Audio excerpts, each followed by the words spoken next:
Good morning mga ka-farmers. Ayan, nandito po kami ngayon ni Utoy Bututo. Ayan, ito po'y ilang taong ka na? 11 years old pero napakasipag po at talagang sadyang marunong na siya sa mga pagtatanim ng mga iba't ibang uri ng halaman. Tulad po ng mga gulay. Ayan, at sa ngayon po ay nagtatanim kami ng kalabasa. Ito po'y Sophia F1. Ayan. Ito po ay 450 seeds. Kapag ito po itinanim natin sa bawat butas, ito po ay dalawa-dalawa. Ibig sabihin, 225 butas po ang matataniman ng isang latang ito. Ito po ngayon ang legit na kalabasa dahil ito po'y napakasarap at napakaligat. Kaya tara, let's go! Ayan. Panoorin po ninyo ang pagtatanim ni Utoy Bututo. Ayan.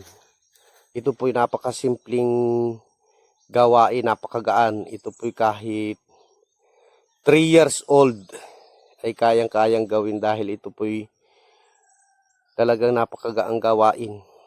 Nilalagay lang po sa butas ang binhi. Ayan.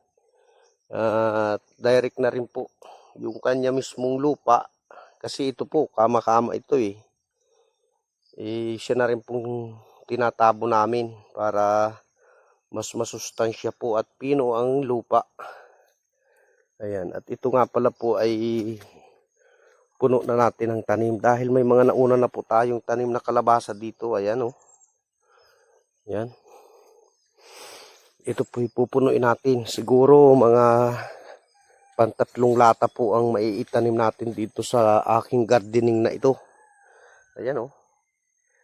Ito pong naunang variety na to, nagsubok lang po ako kung papatok, kung magiging maganda po ang tubo ng kalabasa dito sa area ko. Pero nasubukan ko, quality naman po talaga yung mga nauna kong binhin na itinanim. Kaya ngayon, dinagdagan po namin. Ginawa na po namin na pulido ang aming tanim sa bawat gardening. Ayan, papariyan. Kama-kama po yan mga idol. Pinakama ko yan para safe po ang ating halaman. Umulan, hindi po siya matutubigan. Ayan, hanggang doon po yan mga ka-idol. At saka doon sa kabila para malawak pa po ito. Ayan, at kung nagustuhan po ninyo ang aking vlog mga ka-farmers, yan, pwede pong paki-like and share na lang.